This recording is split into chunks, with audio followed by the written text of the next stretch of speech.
look good together and sent me a kissy emoji. Without then objection. the guy Order. says I'm gorgeous in all these photos. I don't think he's that bent out of shape on how anyone pronounces Kamala.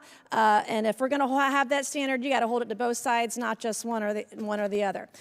I would like to also enter into the record a screenshot of a text message I received from the esteemed professor from Vanderbilt, Michael Eric Dyson, after my CNN interview, begged me for photos. In this text, he says, after calling me racist on CNN, shh, don't tell anybody, we look good together, and sent me a kissy emoji. Without then objection. the guy Order. says I'm gorgeous in all these photos. I don't think he's that bent out of shape on how anyone pronounces Kamala. And if we're going to have that standard, you got to hold it to both sides, not just one or the other.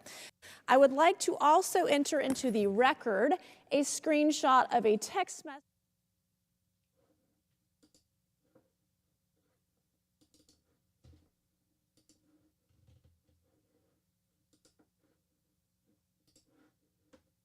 Racist on CNN.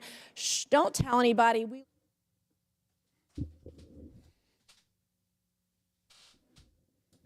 Oh boy, this is this is Tyler Yonke, Libertarian Podcast Review, LPR in the house. Little to none. Let's see if I can get this intro in. Let's see if we can get this intro. It's a second intro. Media. There. Let's do that one. We're gonna play this one. Hello, people. We want this to work. We want it to work, and for some reason, it's not going. Okay. Well, here we are. This is Tyler Yonke, LPR, and we're just gonna have to deal with it. I don't know what the fuck happened. Look, this is a reverse Nick Rekieta stream, okay? And what I mean by that is, by the way, tell me what the hell is that clip? That's Nancy Mace, and we're gonna have to look at her here. She's got an amazing attributes about her. And you know, it's what it is. This is gonna be what I would consider a reverse Nick stream. And what I mean by that is, okay, we're gonna talk about this. What I mean by that is that we're going to have. I'm starting out maybe perhaps a little bit inebriated, and with that, we're gonna get slowly better and better, but not yet. Why is this intro not working? Why is it not working? I'm very disappointed. I want to have it working, and at some point I'm going to make it work. Okay, this is Tyler. We're going to do a few things here. One of them is going to be, we're going to talk about defamation.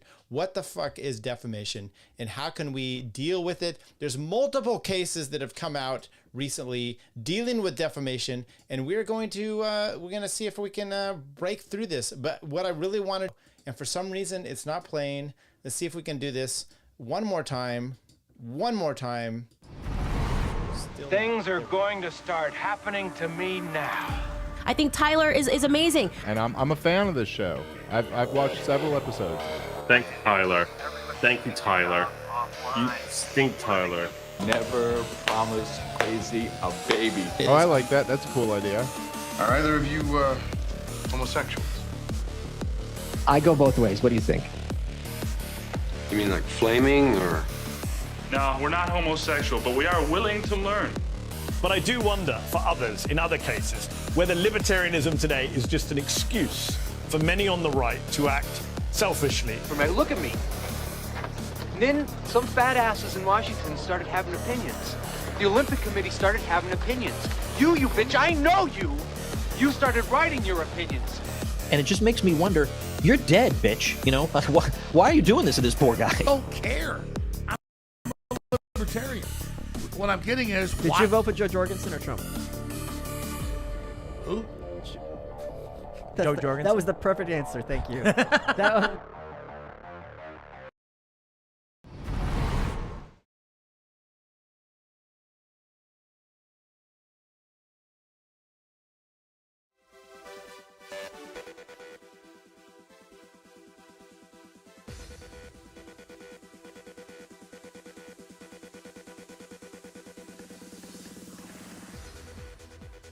And I'm muted. We might need water, people. There you go. Holy shit, it's a mess. And here's the problem. I met Mrs. Yonke. That's my wife. That's what I call her, Mrs. Yonke. Gina, the great Gina. I met her for happy hour. She came into the office today. She did some work for me. Great work. Some of the best work ever. And I really appreciated the work she did. She made some money for me. She made some money for herself. And then we went to happy hour. And then I partook in a few, what do we call beers? West Coast IPAs. I don't know how you feel about them. I'm going to up this sound here. Everything's problematic. The clip JC that we talked about, that started out was this one here of Nancy Mace. I mean, look at that. You have to see it to believe it. But calling me racist on CNN. Don't tell anybody. We look good together, and sent me a kissy emoji. Without then objection. The guy Order. says I'm gorgeous in all these photos. I don't think he's that bent out of shape on how anyone pronounces Kamala. And if we're going to have that standard, you got to hold it to both sides, not just one. Okay, so she might be one of the hottest people in AZ. There we go. Hottest people in the government right now. I don't know. I mean, like an active person here. I'm yes, exactly. Get the googly eyes going on her because it is fantastic. How come it's not showing? There you go. The JC with the eyes. Okay, people. So anyway, Mrs. Yonke and I, we went out to got a few drinks. I thought it was fine. I came in. I'm like a little rushed. I had to push this back to 6 o'clock. From 5:15 when I had scheduled it, just because I wanted to make time. And then I took her car home because she had stuff in the back that I need to unload. And what I left in my car that I needed was these solid state drives. I have a bunch of these things that I use as external drives. Okay, these like 1 terabyte drives that I do as external drives, which I had some of my assets in that I needed to have to be able to have for the show, and then I had to get them from her, and then I was a little rushed. And then what happened is, point being, we're online. I believe we're out there. So Rootless Redneck says whoop whoop. JC says which clip? We played that, and then he gives the googly eyes. Oh my God, I can't wait. So here we are, people. So let me give you a little breakdown. So what you have, there's multiple cases that have come about here. Let me just read through a few of them. Tim Pool files a defamation lawsuit against Kamala Harris. Probably not going to work out. If you saw Viva Fry, he's online talking about it, thinking how this is just, and he's in his car because this is this studio. I mean, at some point, it's just like, dude, get the fuck out of your car. Shave your head, cut your hair. And by the way, Robert Barnes decided to go after Dave Smith. And now Dave Smith was just recently on his show, but this is how crazy Robert Barnes is, right? Wait, are you on YouTube top chat or all messages? I think I'm on all messages here, big guy, JC. Yeah, I think that's what it is. Well, the top chat is here. Let's go live chat, all messages. There you go. Now I'm on. Are you on all? I'm on all messages. Okay. Whoop whoop. There we go. Robert Barnes then comes out and says some shit against Dave Smith. Maybe we should take a look at that. Exactly what he posted here, because I don't know what it is about Robert Barnes, but he is just, I think he's kind of crazy. Okay. So this guy, let me see here. Maybe I could, let's see if there we go. There's the chat. So from Barnes, let's see if we can brighten this up here or bring it into a little bit of perspective. There you go, people. So this person, Equation Persuasion, PhD Persuasion, says from Barnes Law, who has me blocked, and I have him blocked as well because, yeah, piece of shit. Quote, the Qatari lobby is far larger than the Israeli lobby. When Dave Smith starts talking about the Qatari lobby, I'll take his criticisms more seriously. Just what I've been saying about people that have all day to talk about Israel, but not other countries. This is myopic and it's stupid, which is, you think Dave Smith is only talking about, I don't even hear him so much talking about the Israeli lobby. A lot of people do, but it's because there's a lot of influence that goes on with it. But he's very consistent about this. I'm very consistent, and most of us are very consistent, which is like, we're just pointing out the hypocrisy of, Netanyahu comes to Congress. He's in there. We also have a problem with flying the Ukrainian flag in Congress. This is problematic, and it's an issue. And yes, Qatar. If Qatar was so open and brazen about it, we'd be having a conversation about that too. It doesn't mean that you're only against. That's the Nick Fuentes. Nick Fuentes is not the smart one. He's the one that's so myopic about it that he is about only Jewish lobby. I'm assuming, right? I haven't done a big deep dive into him. But Dave's not, and I'm not. So this is just a dumb thing. So, and so here's what Dave said. He goes, differences between Qatar and Israel aside, this is like saying when an oncologist starts talking about diabetes, I'll take them seriously.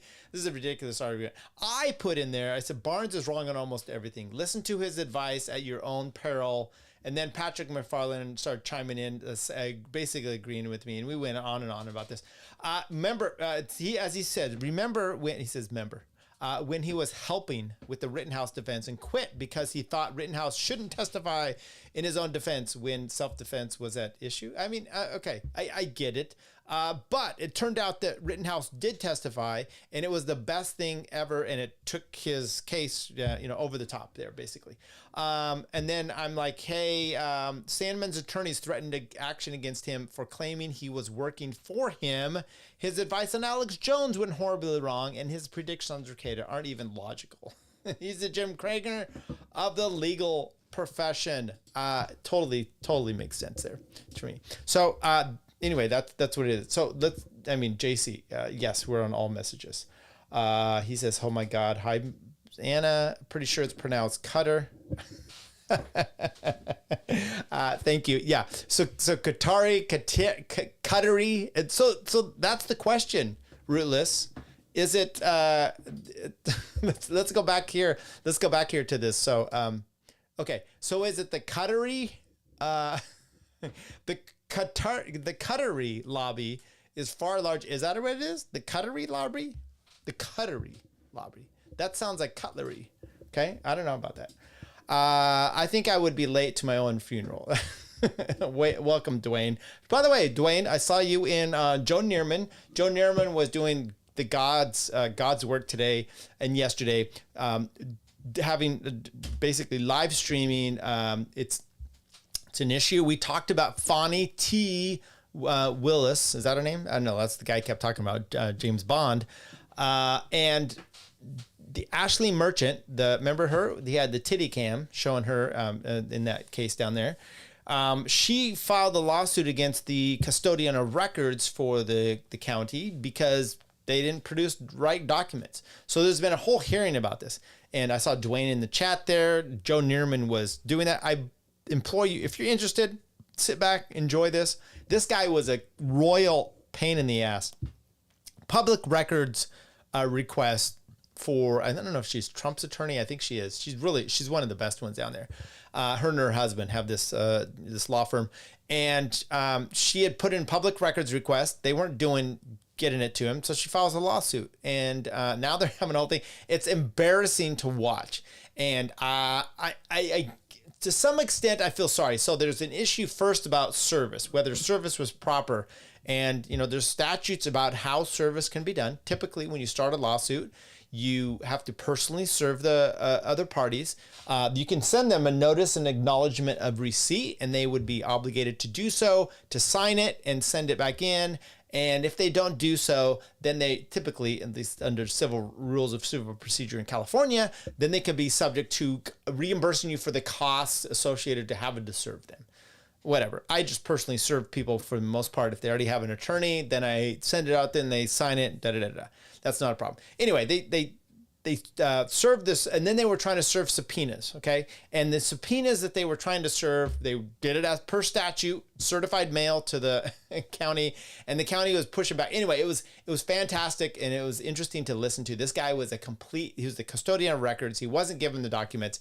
They had filed then a lawsuit to get these records, and they're showing that the records weren't the native actual originals that you should get copies of. You should be getting those, and they weren't getting those. There was like a mishmash. They're like compiled. The to and the from on emails were missing, and that's important, right? And this guy's like, nothing material. Well, it's not up to you to determine what is material or not. You just have to produce these documents. If I'm doing this, right, and I see, and I'm looking, this is what I do all the time in family law, at least. Maybe someone, let's say it's an issue of support, right?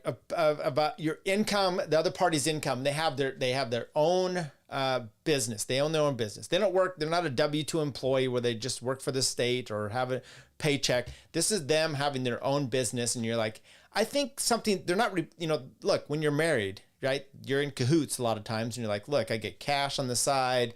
I'm not reporting this. It's not going through the same thing. And, I'm doing this. Now you're divorced, and now you're an adversarial party. And suddenly that spouse that used to be in your corner, they're like calling you out. So like, look, I don't think this is the case. So I do a discovery request, propound discovery to get their bank statements, right? And you have their bank statements. Now you see, oh, what do you do here? You see a bank statement, and there's a transaction from one account to another, and you don't have statements for the other account. You've propounded the discovery for all bank statements, but now this bank account that you're transferring funds from or getting money to is not in that discovery. That is something you start to go after. So with this guy here, he's like, it's not, the to and from are not material. Whoa. They're sending an email to someone or getting an email from someone. Maybe now that leads you to an idea that like, oh, I'm going to go after this person. I want to know what they're emailing. Why is there a connection between these two? So that's very important. And this guy was so arrogant. I've talked about this before. When I have clients and then they're going to be on the witness stand, when I'm in, depends on what the situation is. Sometimes I want the narrative to come out. I want them to be able to say as much as they can. Sometimes I don't want them to testify at all, but if they're going to get called up there, I say this simple thing, which is, you are a piano, okay? What I mean by that is there's 88 keys, I think, on a piano. If you push one key, I only want to hear that note. I don't want to hear a song. I don't want to hear they ask you a yes or no question, you give them a yes or no answer. I don't want to hear a whole pontificating about this whole situation. That's not what you're here for. Make them work to get this answer out of you, okay? That's important. Sometimes when I'm cross-examining and someone's just going, you're like, fine. You can't object, right? That it's beyond the scope, or, they're a narrative, or not, and not asked and answered, or not, they're not answering the question. But sometimes you just want the juicy details of what's going on. So you let this happen. It's all a game that you're going to be playing here. So that's fantastic. That's kind of what's going on here. And then you got this Barnes situation. And by the way, I've talked about this over and over, and I want the details. Remember, remember, okay? Alex Jones gets 2 lawsuits, one in Texas, one in the Northeast. I think it's New Hampshire, somewhere around there. Okay, Massachusetts. I don't know what it was, but it was in the Northeast. He gets a default judgment on both of them. What are the odds? What's a default judgment? A default judgment is someone files a lawsuit against you and you fail to respond, okay?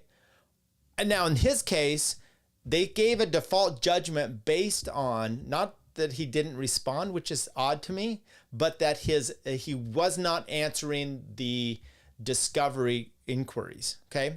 Now, Robert Barnes goes on here and he talks over and over about, this is just, you're getting railroaded. I'm like, I need to see, I haven't found the documents and I haven't looked all that intensely, but give me the ruling where the judge makes this ruling about, why they're issuing a default judgment. I need to see that, because I don't believe Barnes at all, right? That for some reason this is happening. And by the way, By the way, if it was just a simple thing of like, oh, you're in a liberal district and you're getting railroaded here, wouldn't you see an appeal? Wouldn't you see an appeal in Texas on this default judgment against Alex Jones, right? You would see in a default judgment based on frivolous behavior, you would see an appeal and you'd probably get a reversal about that, okay? So this $1 billion judgment is, in my opinion, this is my opinion, I'm being Jim Cramer here now myself. My opinion is he got some really bad advice, he being Alex Jones. They didn't comply as they're supposed to, and therefore they got a default judgment, probably legitimately, and then a horrible judgment. And it was probably due to someone like Alex Jones taking into advice someone like an idiot of Robert Barnes. Just my speculation on that. I don't know if that's actually the case. That seems to be right up the alley of what happened. And it's typical of an Alex Jones believing someone that you talk to online. Don't get your attorney from a billboard. Don't get your attorney from someone who has a YouTube channel. I'm even talking about me. I don't advertise here for myself for family law. People come to me specifically because they know me in the community. They're getting referred over in that, not because something I'm saying here. If you're influenced by this, by the way, I did have a client and then a opposing party, and he's calling me up. He's like, yeah, I've seen your videos. I'm like, whoa. I don't know what's going on here, but this is opposing party. Anyway, there you go. He's the better off dead of life. All right, good call out there. Oh my God, hi Dwayne, hi guys, stonewalling. Yeah, there you go. I don't know what you mean by that. Nancy Pelosi has an orgasm on the UK. I don't know if I could. I don't know if I could say that there. That's pretty intense. Okay. Okay, so what I wanted to talk about, let me go back here. Yeah, I don't know about me stonewalling, but Tim Pool files a defamation case against Kamala Harris. We're going to talk about that. This is kind of law-intensive day. Okay, we're going to talk about it. I mean, and by the way, I messaged, I did a DM to Sean, potentially criminal. I like him. And then he's like, oh, Tyler. And so he knew who I was. That was nice. That made me feel actually pretty good. And then I just had said something about Ricada. And so I DM'd him the message. We messaged back a little bit, but I do need to get in touch with him. And the more I've watched him and kind of his political stuff, I think I want to say the deal of this. I think we're aligned here. And by the way, all I care about on the political stuff, even you guys in the chat or and people that follow me, is that we have an open discussion, that we're able to have some conversations and understand where the other person is coming from. If you take, and by the way, JC, you had a great tweet there about, maybe I should look it up here, about, I should also look to see what Dave's been saying about this old tweet that he had here. Here you go. Let's take a look here. So Martyr Maid, there you go. Martyr Maid had made this tweet here. Martyr Maid, Daryl Cooper. He says, I have to be honest, I brushed off an official condemnation by the White House, no problem. But Aaron McIntyre calling me a bleeding heart leftist on some issue is really getting to me. Now, I would say this. I know a lot of people fawn over Aaron McIntyre. I'm not at all impressed by him. As an example, he's gone on Dave's show and he's talked about libertarian in the word, okay? And Dave's like expressed to him over and over, this is a vast majority, a lot of different people in this movement, okay? There's the Mises Caucus, there's the left people, but then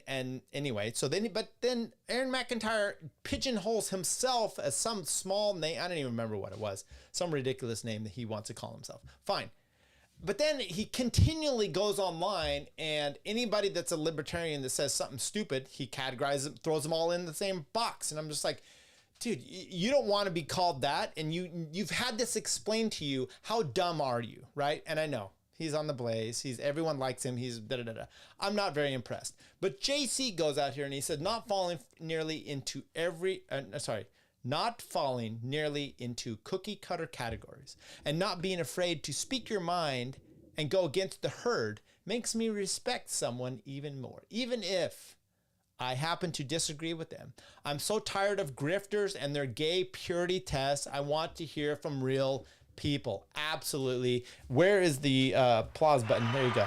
Way to go, JC. I appreciate, JC's unheralded as, and maybe he's underappreciated as a commenter on, and by the way, if you haven't, I said this the other day I don't know if it was the pre-show of Tower Gang or whatnot, but I'm like, if you have a libertarian adjacent podcast and JC's not in your, either in your Patreon or not in your chat, do you even have a libertarian adjacent conservative, whatever podcast? I don't know. So well done. I appreciated that comment there. That was something that I think we don't really. So the point is, respect good dialogue. I love good dialogue. I have these friends that I go and do bike racing with and stuff, and like team, and we're all kind of like, there's some lefties, there's some righties, there's me that's different to those, and we have such great conversations because we actually respect each other, and we're all a tad bit on the racial skewed side, so that's all good as well. Okay, let's get I'm getting so distracted here. This is what people hate. Tim Pool, a defamation case against Kamala Harris. Sarah Palin, if you remember this one got dismissed with the New York Times. Remember the Targets and then the Gabby Giffords shooting. This is way back then. She filed a lawsuit against the New York Times for defamation. She lost, but she appealed it. And the appeals court said, you messed up, district court or superior court, whichever it is. Okay. Assassination of Trump still continues. There was that gassing in Arizona. I don't know what to think about that. There was a potential bomb at a rally. I don't know what to think about that. Okay. I think this has gone. And by the way, the more I look into this random shooter Routh guy, I mean, he's got connections, but yet he's just a nut job. I don't know how, if this is what's odd to me about both of these. And this is also what I think about them. Like, are they connected to the, it's fun to think about, especially from a libertarian point of view. Conspiracy side is that they're connected to the CIA, perhaps, but how, and maybe this plays into the whole thing about the government, the deep state just being incompetent, which is the first guy, Crooks. There's so many weird connections. He gets shot, so he's gone. But then is the cover up is so lame, right? So is he a lone gunman? I don't know. I mean, is he part of the CIA? I mean, they're so competent. And then there's the next one. This guy's out there. He's got all this deep state connections, but they let him live. I don't understand it so far, right? We're still in there. Okay. Next one, Bernie Sanders' resolution to stop sending arms to Israel. Do you believe it? I don't know. We could get to that one. There's a journalist case in the First Amendment going to SCOTUS. That's kind of interesting. There's a firearm supplement, Brett Favre and Shannon Sharpe. Also another defamation case. That one gets kicked out. Rahimi, the conclusion on demand. I haven't gone through that enough, so maybe we won't go there. School shooter parents, are they liable? These are all topics I put out for Biden college loans goes to SCOTUS. Okay, left is predicting a SCOTUS pick for president. That would be an interesting thing that we might take a look at. Which is your Biden? No, Biden's not running, right? Kamala, and I say Kamala, and if you think that's racist. Kamala, if she gets anointed, who's she going to pick for if there's a vacancy on the Supreme Court? Who's she going to pick? That's scary to think about. I think one thing that I would praise Trump for nothing else other than his picks, especially I was going to say Merrick Garland, but that's not who I meant. Geez, now I'm going to have to. Why am I blanking? Because I had some alcohol. Let's go here. SCOTUS members, justices, Supreme Court. Here we go. Comey Barrett, Jackson Brown. He had some good. Gorsuch. Gorsuch and Thomas, some of my favorites. But let's go. Let's go to here we go. Tim Pool. wearing the beanie. And by the way, if you're in the Tower Gang and you're in the post show, you get to go to there. We had a conversation last time that devolved into a kind of an intervention. Clint wanting to know what can he do about his show to make it better. And I'm like, look, you're this rich guy. First I started, I was like, you're this rich guy. Maybe you need to have a little bit, maybe you need to go shirtless, doing shorts, videoing yourself, talking about finance in your Corvette. And then I said, look, you wear a beanie. You're not really dressed like a rich person, like a Patrick Bet-David. I get it. Okay. But then maybe what the solution is, you just need to get married. You just need to get married. Okay. Let's talk about this. YouTuber Tim Pool has formally filed a lawsuit against Vice President Kamala Harris. Says, and look, even the picture here, it's Tim Pool being serious and her with this stupid fucking cackle. In late August, Harris campaign X account, Kamala HQ, shared a clip from a May episode of Tim Pool's podcast, Timcast IRL, featuring guest Laura Loomer. Problem number one, right? Laura Loomer is maybe one of the dumbest people you'll ever encounter. Let's see if we can fix this. Maybe one of the dumbest people you'll ever encounter in politics. She's embarrassing, and I don't know what to say about it. Nope, this is gonna have to reduce it here. And so people that have her on, I don't understand what's going on. Just recently there was an issue here where they're saying that perhaps she is having sex with Donald Trump. And I'm like, you know what? The fact that he has her anywhere near his campaign right now is embarrassing, right? Trump, and he came out, and Robert F. Kennedy Jr., RFK Jr., made the comment on a show. I think it was with Tucker and like some panel stuff. And he's like, look, Trump came in. He told me, look, when I was elected, I didn't know what the fuck was going on. And people started telling me who to have, and I started hiring him, and they were all bad. So I was firing him, And they're like, okay, that makes sense. But you came in, this is the problem. As my statement about Trump at the time was, he's not so much different policy. He and Bernie Sanders can point out the difference in the problems with like school loans, as an example. Perfect, yeah. And I don't even know that their solutions are different. His solution, though, is I'm a better manager. I will manage. Well, now you have a top-down problem, right? Rather than giving more power to the states, giving more power to the people, you're giving power to a different person because you believe in this God effect, this person, right? So Trump comes in there and he's going to clean the swamp, but he hires a bunch of pieces of shit. And one of those is Laura Loomer, right? She's in there right now giving him maybe a BJ. That's the rumor. Or she's giving him some advice. Either one sounds bad, right? It sounds a little toothy on my either way. So you have Laura Loomer on your show. You get what you deserve here, Tim Pool. Podcast featuring guest Laura Loomer. In clip, Tim Pool said those in political power who have committed crimes should be investigated, subpoenaed, and held accountable. Okay. Toward the end of the clip, Loomer noted that those who have committed treason have historically been given the death penalty. I don't think that's what she said. I think she said, let's see if that actually plays it in. I think she said they should be executed. Trump operatives say their project, and by the way, you can say that in polite company. You're going on a show, putting out to millions.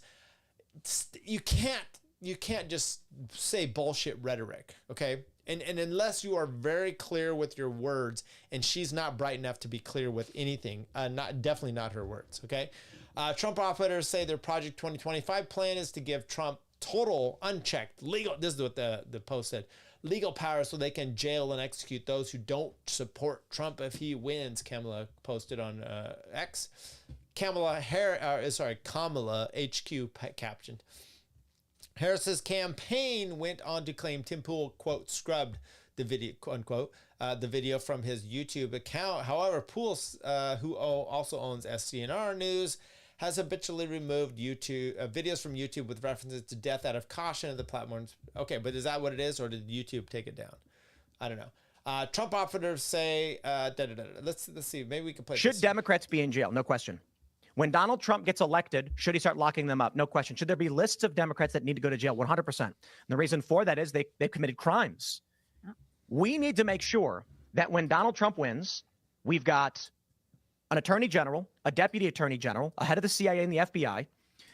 Kash Patel would be fantastic. We can have attorney general. There's some names floating around. And then they can start having their investigators and the feds issuing subpoenas, pulling up evidence, and with real evidence, bring them to judges for warrants. Then these people can spend three years of their lives fighting tooth and nail for the crime against the government for crimes they committed, and we can prove. Yeah. And the reason why we put them on trial is that we can show the whole world we will uncover what you've done. We will make sure everyone knows, and you will be held accountable for it. Not just jail, they should get the death penalty. You know, we actually used to have the punishment for treason in this country. Okay. By the way, you can maybe give her like the benefit of the doubt. Do you do that? Well, she's not that smart. So I don't know. I mean, like, as an example, after you've had a trial and determined that you are treasonous, then perhaps you have the death penalty. Okay. But she doesn't say that because she's just fucking stupid. Okay. And by the way, she wants to kill everybody that involved. If you say, you know, like, she wants to put her in the whole, if you heard the debate between her and Dave Smith, you would just be like, wow, I don't know. Wow. How she must give a BJ like no other if Trump is having her around. Okay. So this is the legal story here. Let's see it. Trump officers say that, let's see if this one here. Okay. No, for some reason it's not. Democrats be in jail. No question. When Donald Trump gets elected, should he start locking them up? No question. Should there be lists of Democrats that need to go to jail? 100%. And the reason for that is they've committed crimes. We need to make sure that when Donald Trump wins, we've got an attorney general, a deputy attorney general, a head of the CIA and the FBI. Kash Patel would be fantastic. We can have attorney general. There's some names. All right, I think we already heard that. We'll just go back here. There we go. Okay, so with that said, so Tim Pool, anyway, they post out here. What'd they put here? They put this, where's the actual, there's the tweet. There's the tweet. Trump operatives say their Project 2025 plan is to give Trump total, unchecked legal power so they can jail and execute those who don't support Trump if he wins. They have since scrubbed this video from YouTube. Okay, that's the care scale. Okay, so he's filing this lawsuit. By the way, let's catch up with the plebs here and see what y'all have to say about this. Of course, I made a typo in the one tweet everyone liked. Yeah.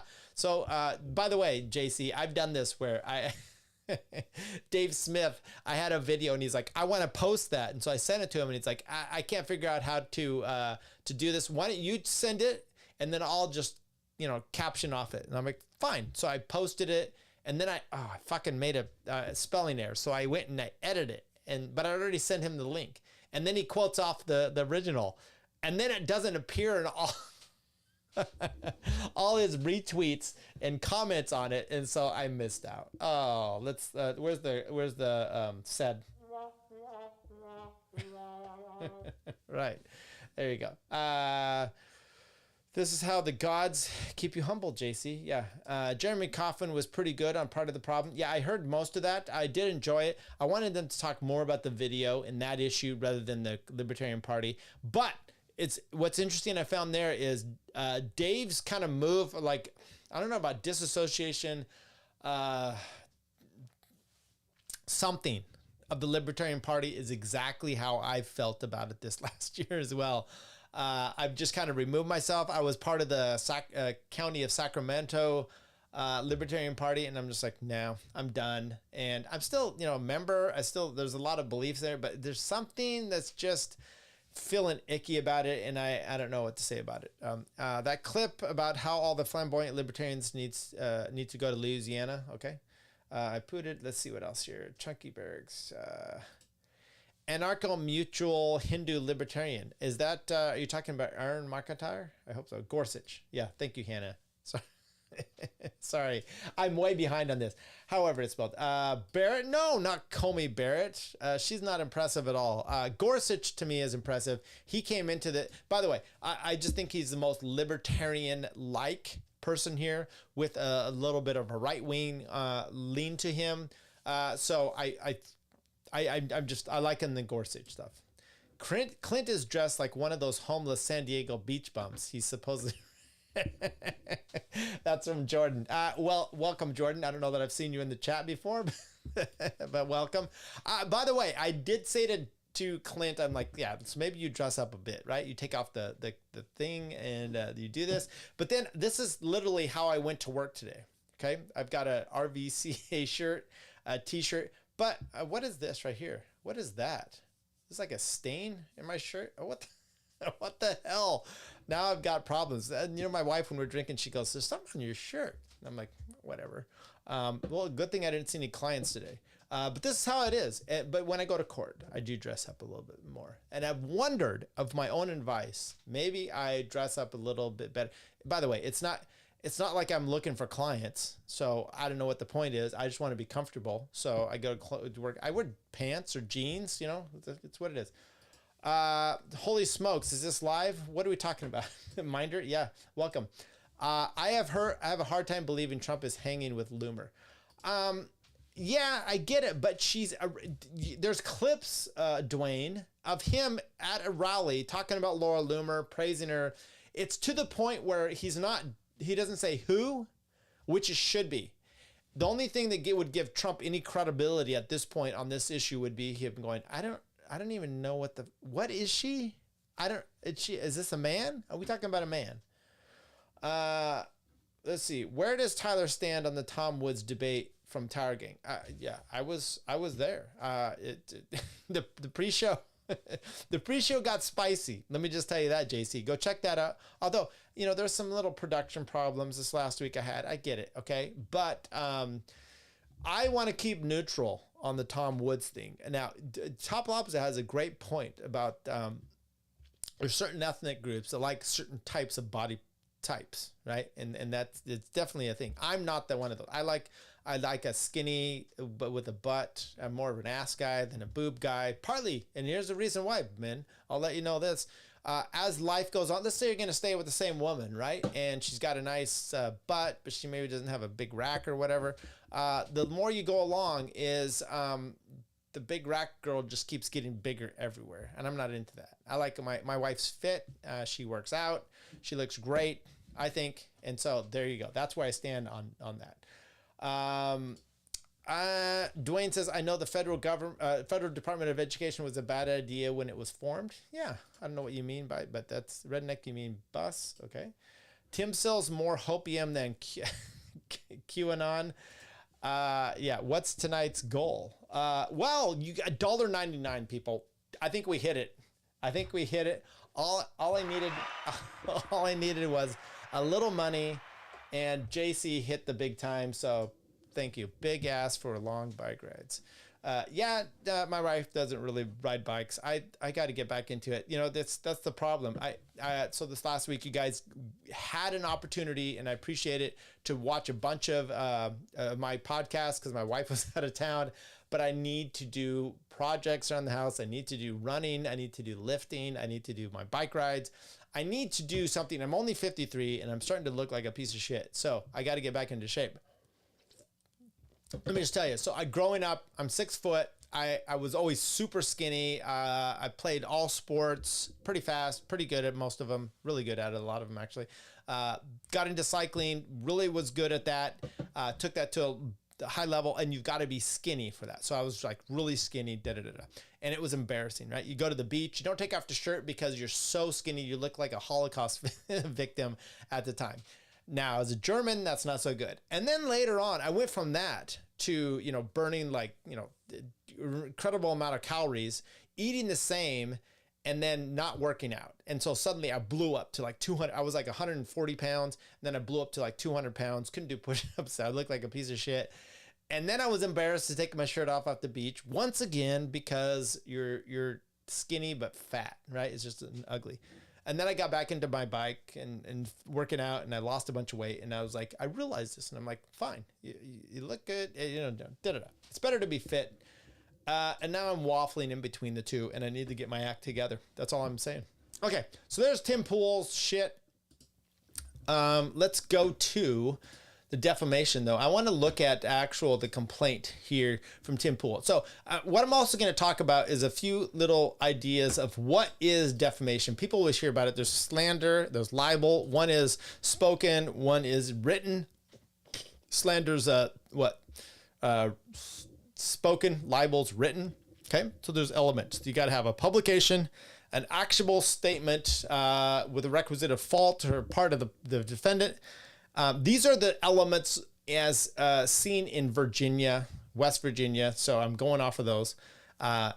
And here we go. So defamation per se.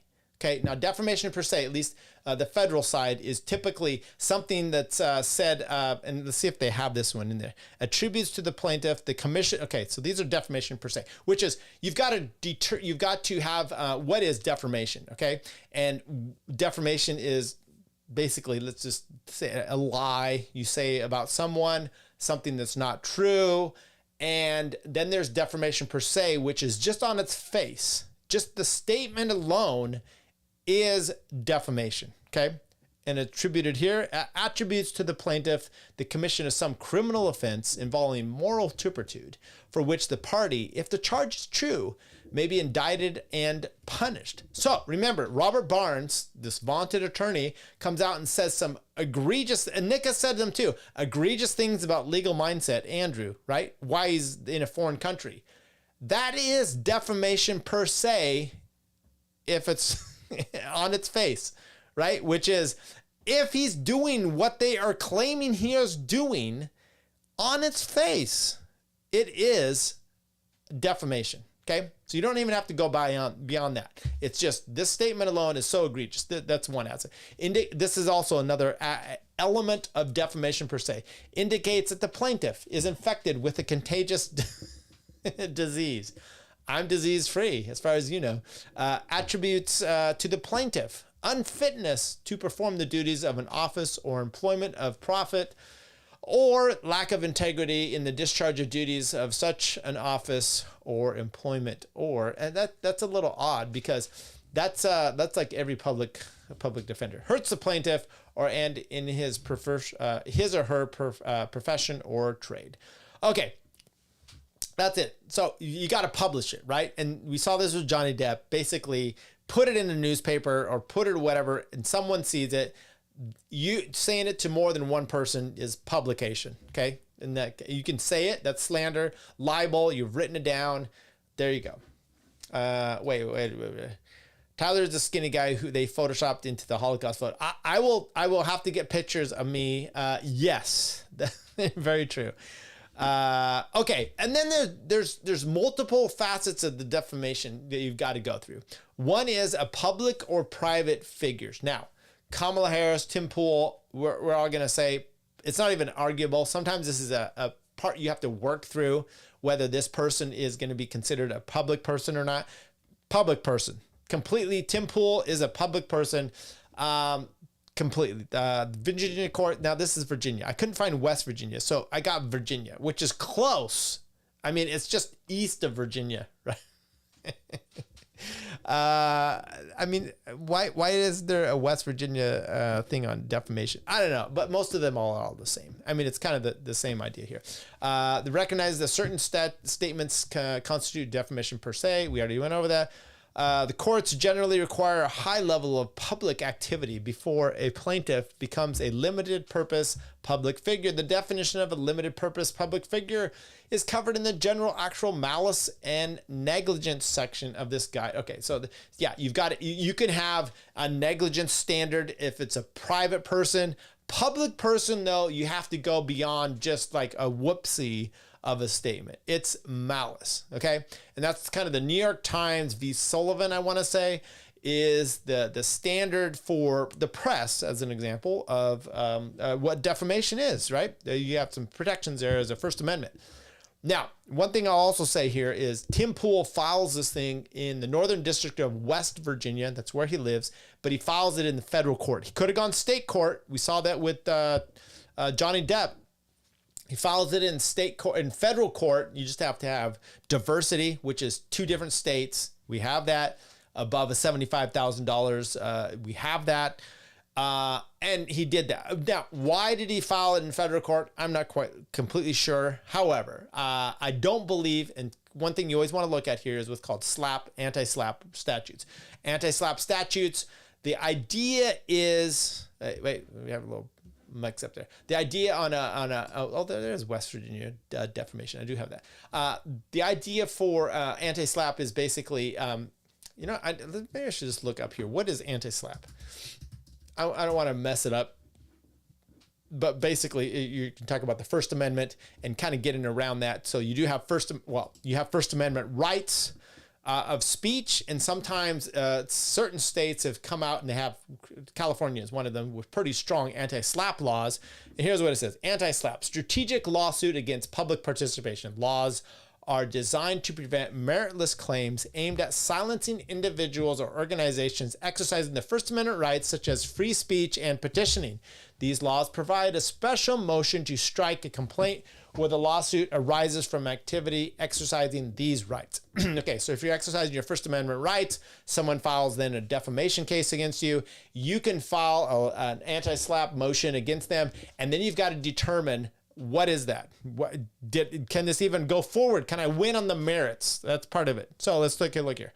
Just as an example, California anti-SLAPP statute provides a robust framework for protecting free speech and petitioning rights. Amendments have been made since its initial passage to improve the law and provide stronger protection from the meritless lawsuits. The statute applies to lawsuits arising from the activities exercising the rights of petition for free speech. Burden of proof. The plaintiff, bringing the lawsuit, must demonstrate a probability of prevailing in the lawsuit, meaning they must show evidence they could result in a favorable verdict. There you go. I mean, there's more to it than that, but that's the idea. So with that in mind, there's no federal anti-SLAPP law, and then West Virginia also doesn't have them, so he could have done either here. Fine, he takes it into federal court. I don't know if there's a specific reason for that. Maybe someone could confirm reason why or not. But anyway, that's where we're at. So here's the Tim Pool lawsuit. Now, it goes into a lot. I'm not going to read this whole thing. It's 18 pages. A lot of it to me is just kind of bullshit, where he talks about how he is a lefty, okay, or was a former lefty. And then, because part of this thing is that he's a right-wing firebrand, and that he wants to have people executed. Okay, let me just come out. Spoiler alert: is he going to win? No, it's going to be dismissed, unless, and if he does win, it's going to move the needle, I think, on defamation cases. And I don't want that. I want people to be able to say what the fuck they want whenever they want, and be able to. Tim has a large. Do you think Tim's, like, his audience, do you think he lost audience and damages from this? I don't think so. I think he might have a hard time proving that. He lost more and was damaged more from the fact that he took Russian money and didn't do his research. That's what I think. Okay. That's what I think.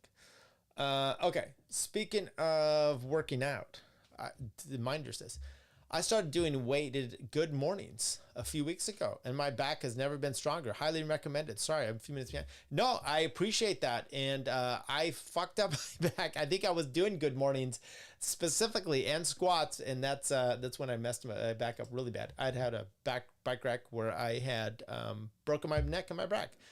Good mornings are great. Probably best to focus on technique for range and motion and not ego lift on that one, though. Yeah. Keep a tight braced core. JC, you guys, JC knows everything. Agreed, JC. Definitely not for the week. Okay, you guys are going to hear about backs and working out. I never should have said this. Okay, let's see if there's anything else. Don't have a. Okay. There we go. This is the subject matter we're at. Poole doesn't have a brother, Chris. Is just Tim in a flat brim. He does have a brother. I don't know if his brother's name is. Maybe I don't understand what you're saying. So Tim Poole, anyway, so a lot of his thing here, you can do it for the court or you can do it for the crowd. And he's kind of doing this for the crowd, right? And talking about his experience getting, stuff on Occupy Wall Street. That's kind of where he cut his teeth.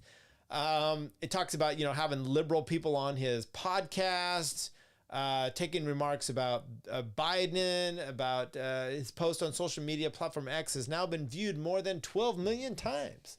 The Harris campaign stated Mr. Poole is promoting, quote, a plan to give former president total, unchecked legal power so he can jail and execute those who don't want to support Trump if he wins. Now, I don't believe that's true.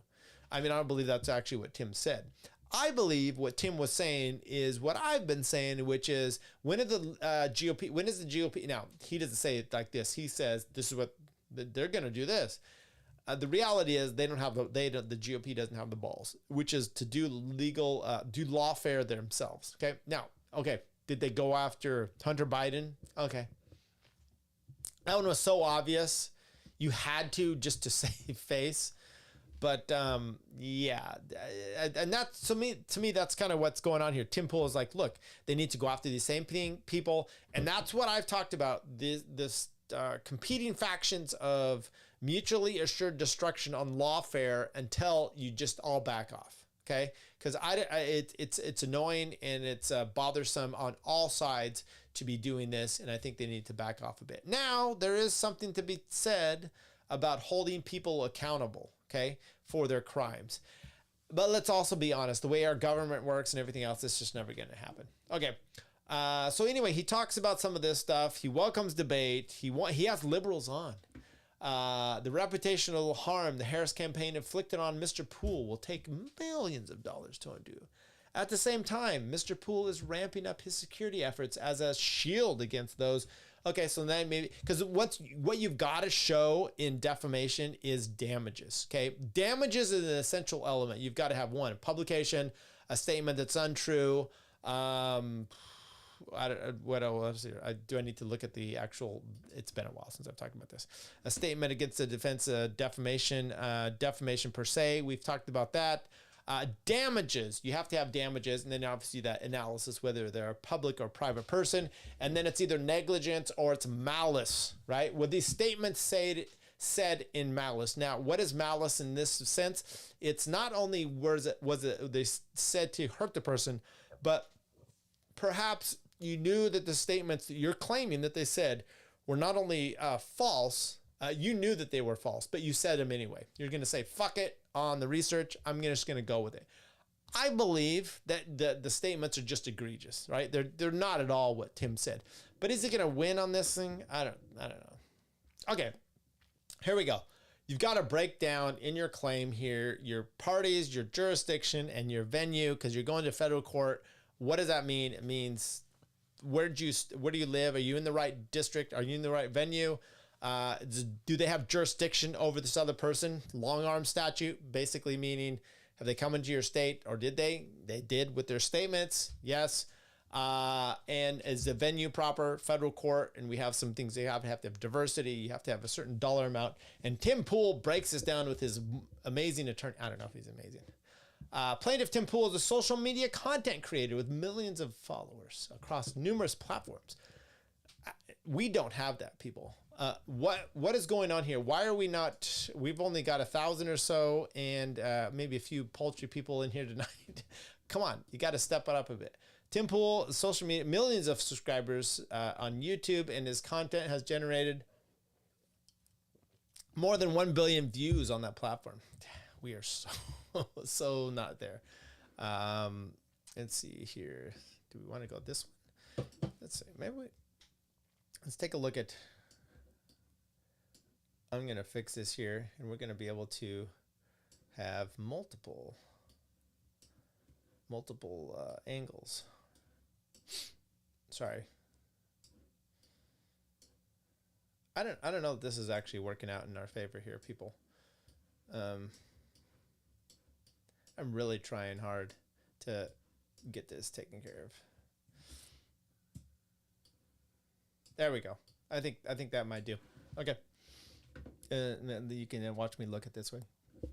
Defendant Harris for president. Harris campaign. So it's a Harris campaign, by the way. It's not just Kamala.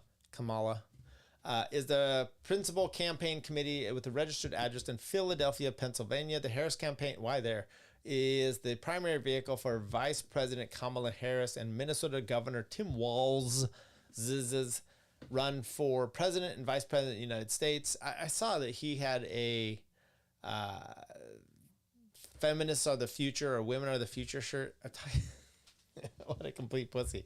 The Harris campaign operates the X account under the handle @Kamala HQ, which links to the internet. There we go. Harris campaign false statements are targeted at and harmed Mr. Poole, a West Virginia resident. Since at least as early as 2022, Mr. Poole's West Virginia residency was listed on his X, formerly Twitter, Timcast profile.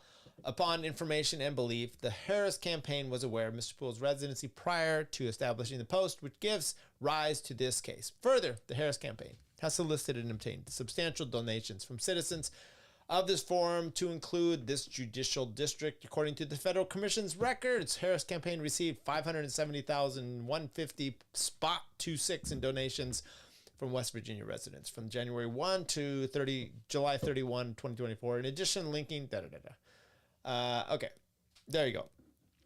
An astounding picture of them, of Kamala Harris and Tim Walz looking pensively up at the sky. So stoic.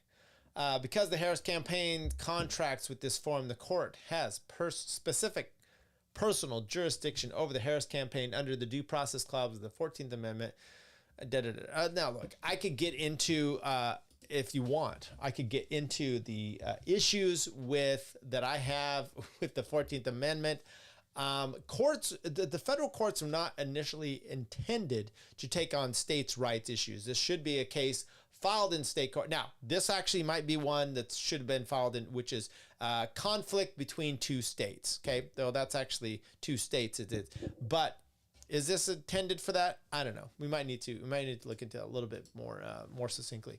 This court has subject matter jurisdiction under 28 U.S.C. 1332 because it involves citizens of different states, and the amount in controversy exceeds 75,000. So, it might be the original intent of the federal courts. Venue is proper in this judicial district under 28 U.S.C. 1391 because a substantial part of the events and omissions giving rise to Mr. Poole's claims occurred here, the harm is felt here, and the Harris campaign is subject to personal jurisdiction in this judicial district. Okay. Give some more factual background. And once again, it's just all like Mr. Poole is really good. He likes people on the left. He likes people on the right. You said he was a right-wing firebrand. I am anti-violence, anti-censorship, anti-corporatist, can you be pro anything? Anti-mass centralization of power in any form, against illegal spying and the secret state, against racism, against fascism, against war. Tim Poole, okay? October 19, 2019, 10:44 a.m. All right. Consistent with the views, Mr. Poole criticized President Obama for his administration. Okay. Once again, okay, I get it. Let's talk about the actual statement and whether it was false or not. Harris campaign, and by the way, that's why I think a lot of this is really about him filing a lawsuit, getting some attention, and with that attention is going to be trying to set the record straight. It's not even so much about whether the statement, whether he gets to court and whether he gets any kind of defamation, judgment out of this. That's what I believe. The Harris campaign, once again, we talk about that. Let's get to some. It's once again, this is like a fever dream of a Tim Poole sycophant. In the body of the post, which has been viewed 12 million times, the Harris campaign considered Mr. Poole is a, quote, Trump operative. I don't know. What's an operative, right? Laura Loomer definitely is an operative with a Project 2025 plan. Now, that's the problem. The Harris campaign, and she's so dim bold. She's right. What would you think about a debate between Kamala Harris and Laura Loomer on some subject about Trump? That would be the most vacuous, void conversation debate I've ever seen. It was so bad watching her and Dave Smith. I mentioned. I was messaging with him because I was like, you just had one with Austin Peterson about murder, right? About Israel. And you had a discussion about what actual murder is, because that guy was pretty dumb too.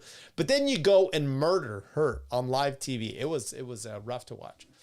That's virtually every aspect of this defamatory post is false. While Mr. Poole supports President Trump's 2024 bid for the White House, the content creator is not a Trump operative. A claim tantamount to Mr. Poole being paid agent of the Trump. No, I think I was paid agent of Russia. You have more. He does make a good point. He has more of a claim to being a paid person of the Russian government through the Tenet media debacle than he does being a Trump operative. Nor does Mr. Poole have any Project 2025 plan. Yeah. As the Harris campaign asserts in the post, Mr. Poole has interviewed people involved in Project 2025, but he is not a contributor. And that project does not, nor does he endorse its contents. Like Mr. Trump himself, and even contributors to different components of the project, Mr. Poole takes exception to any number of items in Mandate for Leadership, including Project 2025's call to, quote, enforce the death penalty where appropriate and applicable, Project 2025's presidential transition project, Mandate for Leadership, the conservative promise. Yeah, I'm not necessarily a fan of that one. This is... Okay, so then he talks about him not being in support of the death penalty. I mean, all of this. It's just, I oppose the death penalty. Live stream abruptly. Okay. Media reporting immediately after the May 31 broadcast did not make such salacious false accusations against Mr. Poole. For example, the website Mediaite ran a story on the clip, but the site focused on Miss Loomer, who it reported, quote, called for Democrats to be executed. Unquote. Jennifer Bowers Bonney. Live stream abruptly ends as Laura Loomer calls for Democrats to be executed. She's so fucking stupid. I mean, yeah, you don't. That's not how you say it. When you're, and look, it's one thing for us to make these kind of comments, right? Tower Gang make exceptionally outrageous comments about something like that. But when you're going and she really is in his back pocket, or he calls her out at it. She's close enough to him where there are rumors that he is betting that she is betting him. That they are performing coitus. That there is some sort of loving relationship between the two. They have the two ugly backs being put together at night. There's something going on, right? There's more than just a girl in a blue dress getting a stain on her in the Oval Office. This is the former president of the United States, with a person who looks like a man getting down and nasty. That is the rumor. She's close enough with that rumor. People are like wondering, is this true? She's that close. With that in mind, you don't get to go on live TV shows and make such stupid statements. Okay, and I'm saying that stupid, and people are like, Tyler, how dare you? She was saying things that are based. Okay, that's you and your buddy on Twitter. That's not Laura Loomer going on Timcast, IRL, millions of views, basically in the pocket of the former president, making these comments. That just doesn't work. I'm sorry. Whatever you want me to say. On Monday, June 3rd, during the next episode, referring back to the May 31 broadcast, Mr. Poole, Tim, said, quote, my point was, and I said this, we will investigate whether there are crimes. We'll criminally charge where there are crimes. Who's we'll? What, you? You're going to do that? Whether there are charges, there will be trials. And where there are trials, we see convictions. And when there are imprisonment, the people who've broken the law. Okay, well, what also happens when you've done certain things? Like she said, maybe you get killed. Trump raised it. Okay. Upon information and belief, neither Mr. Poole's prior statements nor the context regarding the above remarks, the latter of which have been publicly available for months, was lost on the Harris campaign. Let's see if there's anything else in here. Harris campaign's defamatory statements about Mr. Poole harm him. That is what I'm interested in. Remember, because that was part of the trial you saw with Alex Jones on the defamation lawsuit. Remember, I got to use the RE. Remember, they had a default judgment, which means they won. Now they had a trial based on figuring out what the actual damages were. That's where they determined the excess of billions of dollars that he was going to owe these parents for getting their feelings hurt. At least that's how I saw it.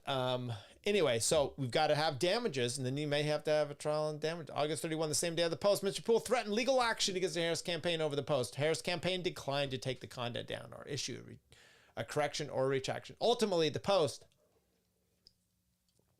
accomplished what the Harris campaign set out to do. The post gave Mr. Poole's opponents, including people he wants to reach and engage, with an excuse to distance themselves from Mr. Poole. Political leaders, and especially elected Democrats, are now less likely.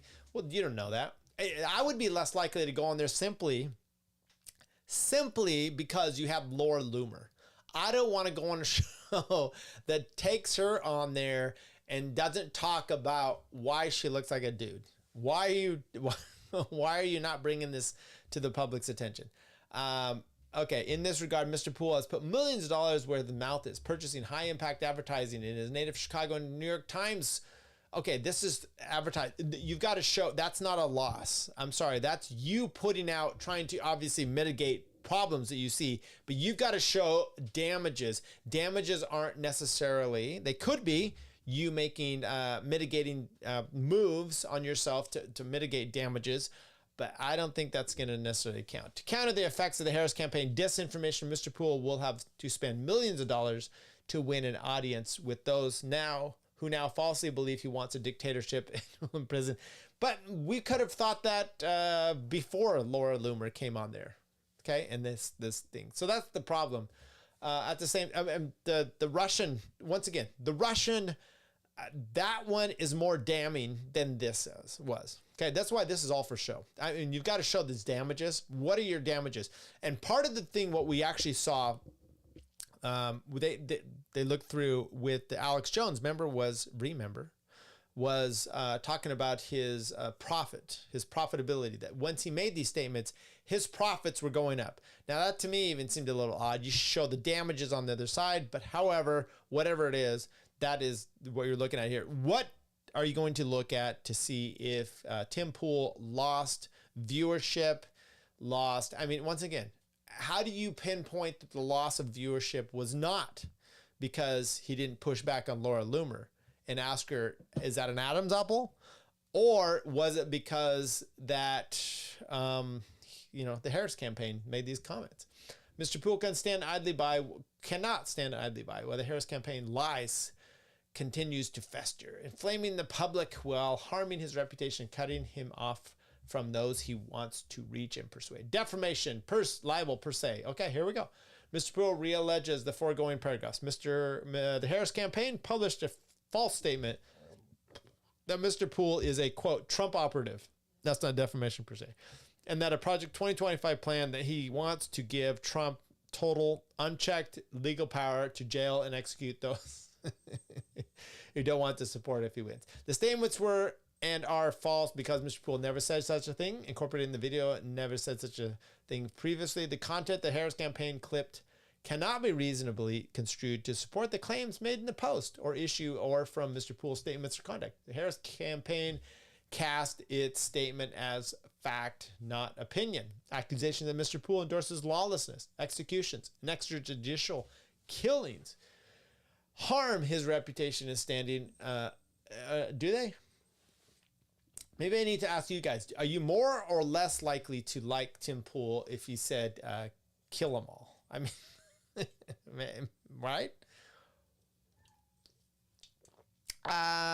Okay. So chosen career profession. Now, look, remember when we went over the defamation per se, one of those was whether the plaintiff, whether the contradiction, where is it here?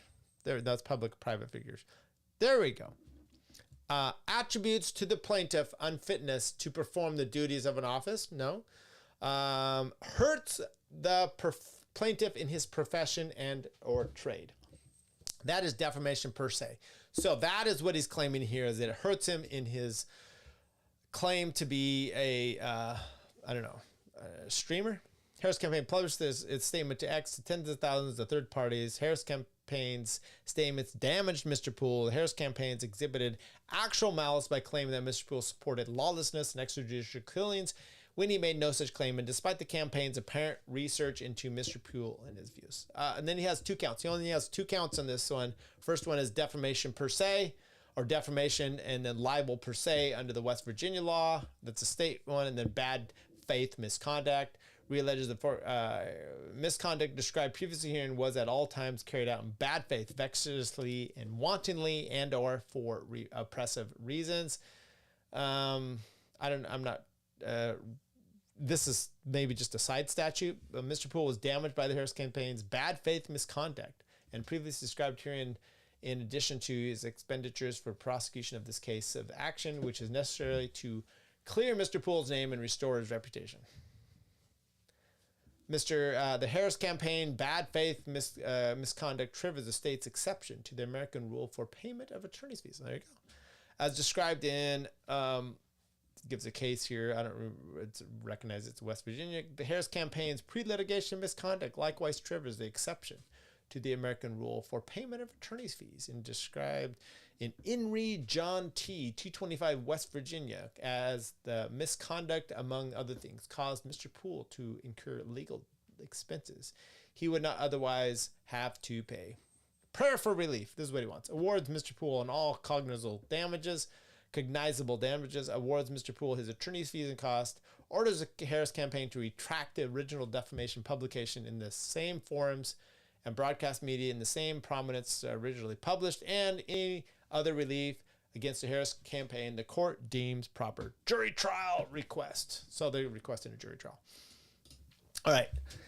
These are often difficult types of cases. We saw that with Johnny Depp going through there. I think that was the right one to do. That one was a little bit more different. But once again, once you get around the actual standard of public figure, malice, and you've got to, oh, I got a cat in here, and you've got to work around, was there actual malice involved?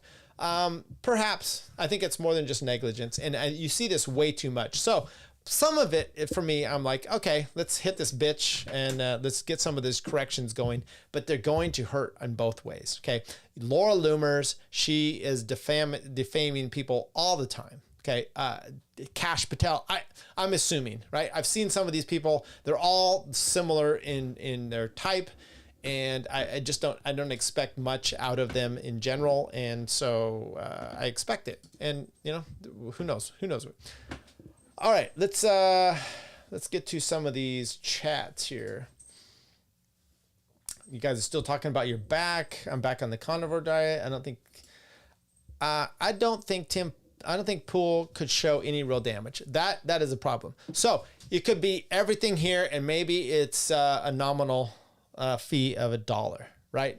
I don't think he's going to show anything. Matter of fact, with this, you might start to see him increase because people are like, oh, you're bringing attention to it. So he's just not going to find any damages. When I had the runs, JC. When I had the runs a few months ago, I had to go on a clear liquid diet for 4 days. The chronic aches in my left upper back suddenly went away. The stuff you come up with, people, is amazing. Okay, you guys are talking about inflammation. I'm talking about defamation. This is more clean eating. I'm not going to post this on here. It's good to see. I'd say this, JC and Minder, you need to get a private chat. You guys need to go there. Lomer and Harris debate. The best BJ techniques to climb the political ladder. Very good. See, this is why JC is great in the chat here. He's like a co-host. Remember, that's a rumor about Kamala Harris, right? So when you look at this, like for example, what do you see here? What do you see from this person here? Is this, a BJ extraordinaire? What do you? I don't know. It looks a little toothy, but Montel Williams, he took it on. That was a total kangaroo trial. I know. Oh, you're talking about which trial are you talking about? I'm sorry, I missed it here. Snowflake's Nightmare. Which trial are you talking about? Because if you're talking about Alex Jones, or are you talking about Johnny Depp, Which one are you talking about? I'm sorry, I'm late to the game here. I believe Johnny Depp was a good trial. I believe Alex Jones was a kangaroo trial, but it came about because of Alex Jones' arrogance and his reliance on someone like Robert Barnes to give him advice. Okay, it did not have to go that way. It never should have gone that way, but yet it did. Oh my God, hides in place. Not even by Alex Jones. They said other people harassed them because of what they heard Alex Jones say. None of that makes sense. Yeah, I agree.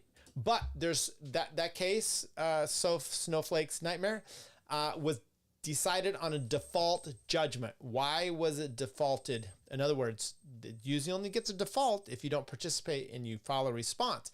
Evidently, they filed the response, but then they did not adhere to the discovery responses to the extent in 2 different jurisdictions that the court awarded them the plaintiffs a default judgment.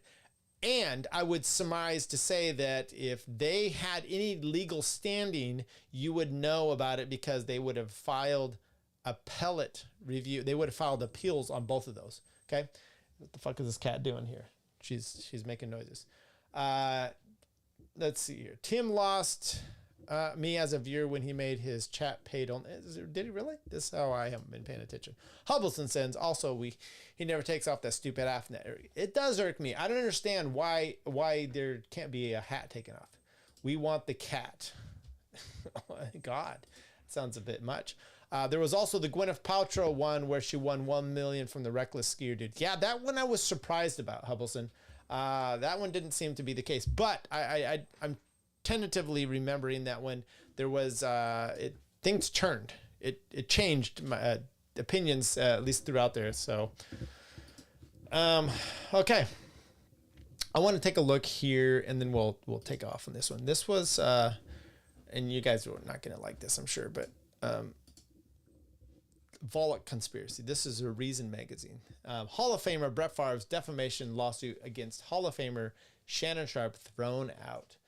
Yesterday's Fifth Circuit decision in Favre v. Sharpe by Judge Leslie Southwick. Is that a woman? Joined by Judge Kyle Duncan and Judge, so it was en banc. It was three judge panel. You often see that in a federal appeals. I'm sorry, Circuit Court of Appeals here.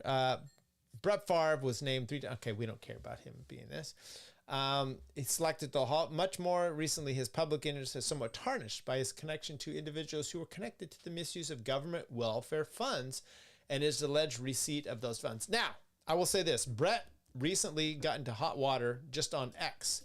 Just this week. I'm gonna actually find it here. Oops.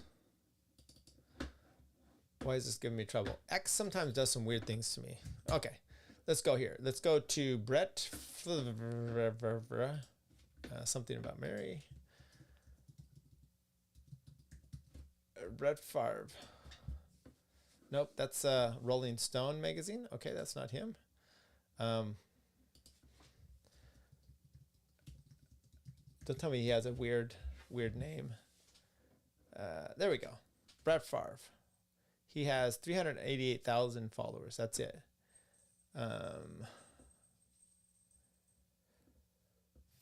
He has a post. There we go. Let's go to this one. Oh, you guys were following along with me the whole time. Okay, I played football for a few years. So evident. Let's go back up here. So he makes a comment. Says, if you're born in the USA or an American citizen and you put other countries above us, then that's unpatriotic. That's it. I don't know if this is a thing about Jewish thing or whatever. Hey, your CTA checkup's up to date. How'd your bank account audit? What? How'd your bank account audit? Keith Olbermann. So then he said, I played football for a few years. I made a statement being pro-American. Didn't you cover football for a year or two? What happened to you? Yeah, exactly.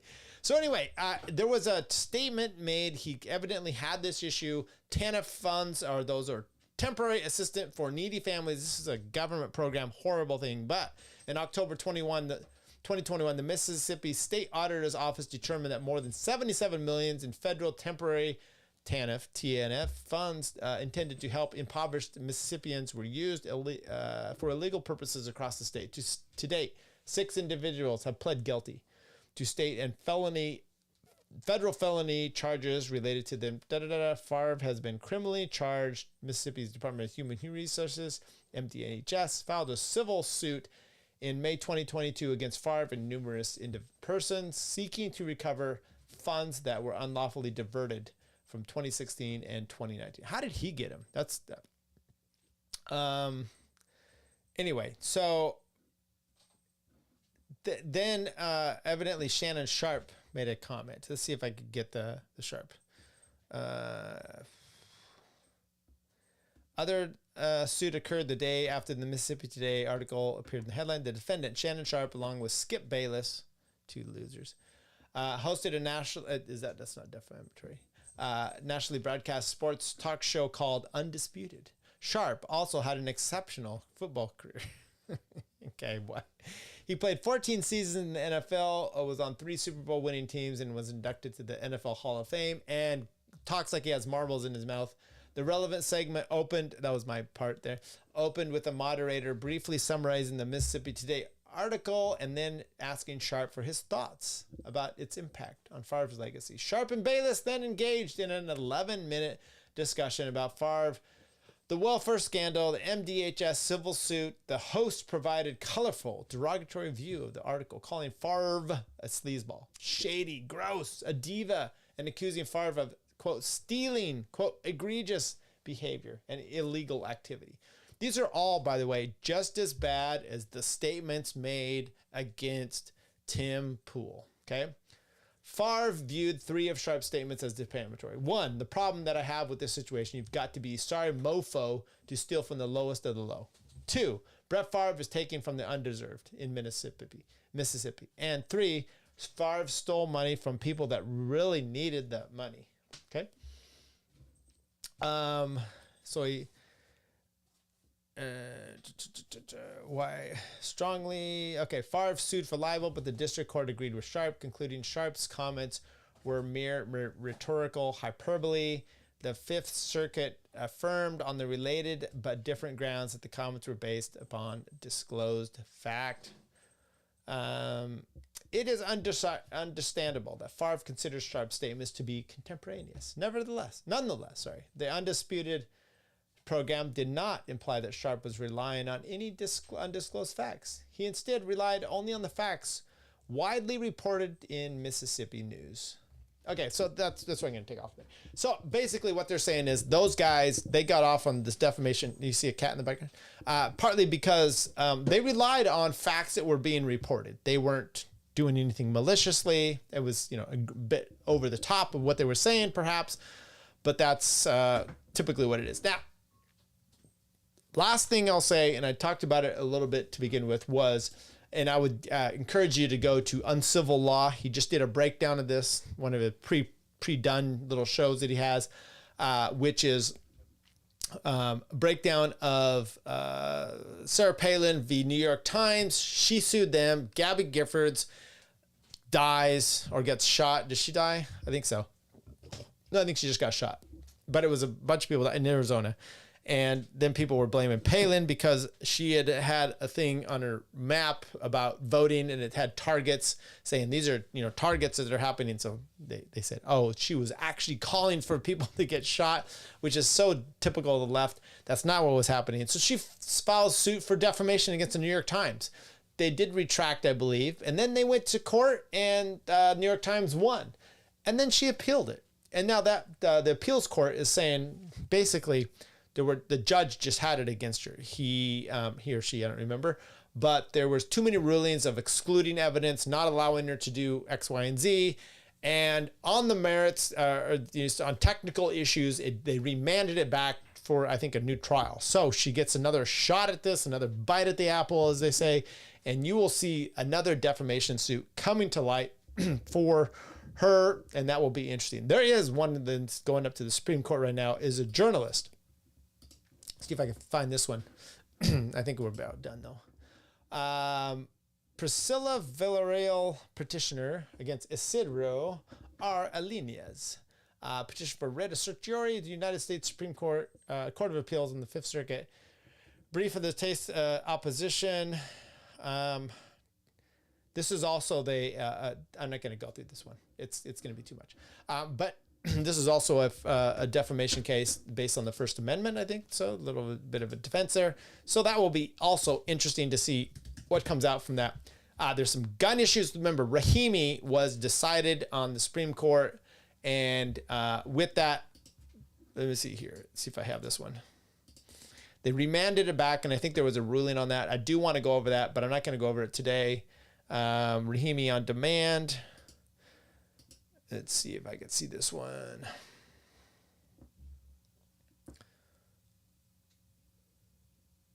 Yeah, that was based on the issue of Bruin.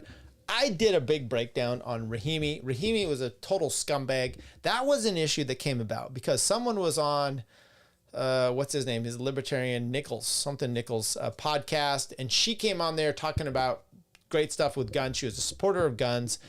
And she said there was this guy that got basically a gun taken away or a gun charge. And he never even got his day in court. That's what she said. And I'm like, that doesn't seem right. I mean, going up to the Supreme Court, it seems like this would have been overturned a long time ago if he didn't actually have due process. So I looked into it. She's full of shit. And this bothers me. This is the Robert Barnes. You're going to sell a story simply because of this. So go back and look at maybe I'll put this up in a link for this one in this show here. But the idea with this is this guy was threatening everybody with a gun. He was kidnapping his girlfriend, all this stuff. He gets charged with domestic violence against his baby mama. Criminally, okay? He goes into court. And I read the documents. He goes into court. He pled guilty. He signed the stipulation in court. That was his due process. You show up because that's your due process. You've been served. He signs it, and then he goes free. There's a restraining order against him, and then he's brandishing a gun about some other things. They come into his house. They see you have a gun. You shouldn't have a gun because there's a restraining order against you, and due to the 19 USC 2 whatever that 1G, you're not supposed to have a gun. But this is all about Bruin now and reviewing that. So he files a case. Basically, I shouldn't have extenuating enhancements against me with this, and it goes up to the Supreme Court. They kicked it back for review. They're basically they're bringing in the net a little bit on Bruin. Bruin all of a sudden was like, look, we're going to be able to talk about the history of gun culture, of gun restrictions, and should this be the case? Remember there was the guy, the foreign national, or no, he was an illegal citizen in Chicago, I believe, and he got a gun to protect himself from the BLM riots. I've said all along, this is our guy, okay? This is our guy. He got a gun for the right reasons, all the right reasons. Every single one of them it's black and white, and he got the gun for the right reasons.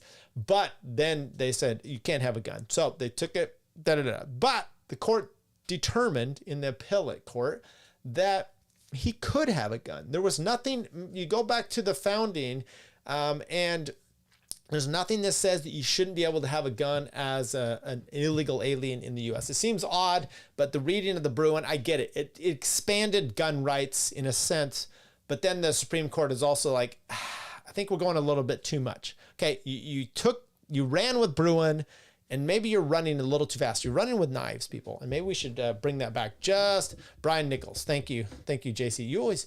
JC might be me, but more intelligent as far as podcasts go. I know a lot of people. I know a lot of podcasts. I review them.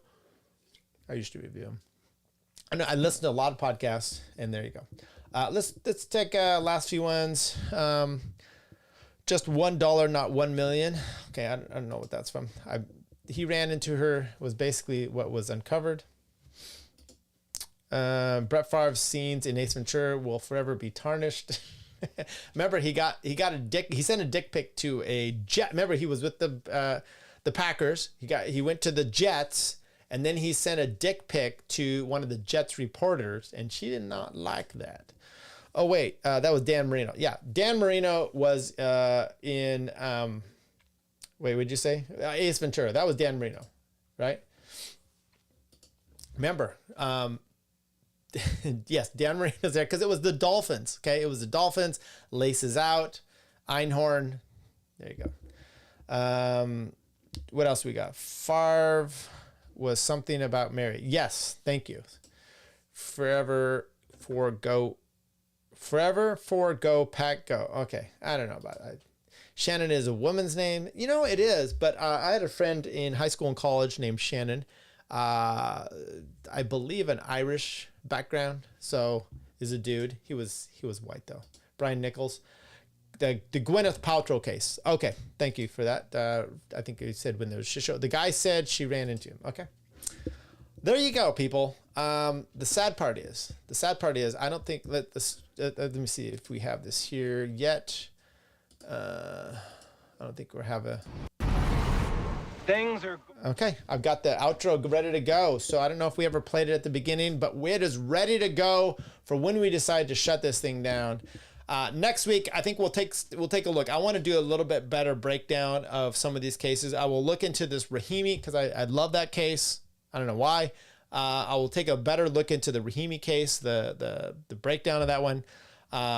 Trump assassination. How many more assassination attempts are we going to have before this thing's all over? Anyway, let's go over here. Since I'm looking at this one.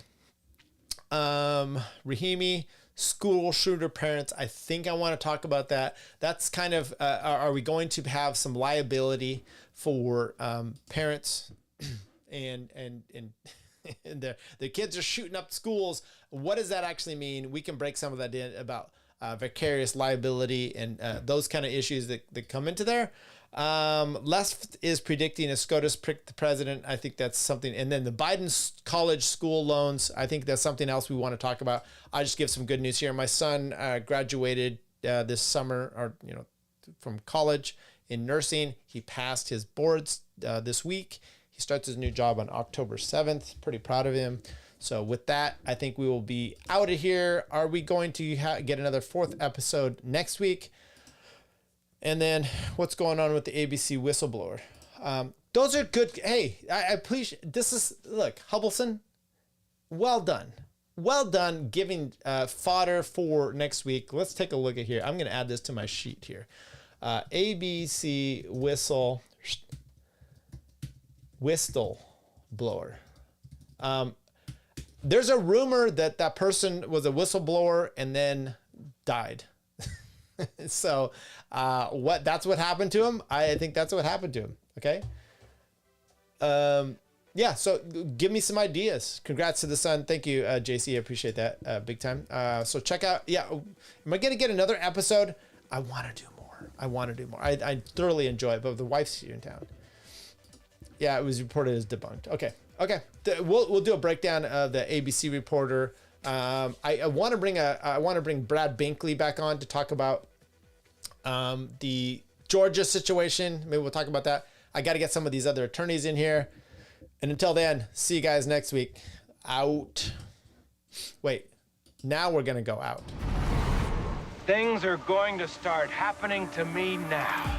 I think Tyler is amazing. And I'm a fan of this show. I've watched several episodes. Thank you, Tyler. Thank you, Tyler. You stink, Tyler. Never promise crazy a baby. Oh, I like that. That's a cool idea. Are either of you homosexuals? I go both ways. What do you think? You mean like flaming or? No, we're not homosexual, but we are willing to learn. But I do wonder, for others, in other cases, whether libertarianism today is just an excuse for many on the right to act selfishly. Look at me. And then some fat asses in Washington started having opinions. The Olympic Committee started having opinions. You bitch, I know you. You started writing your opinions. And it just makes me wonder, you're dead, bitch.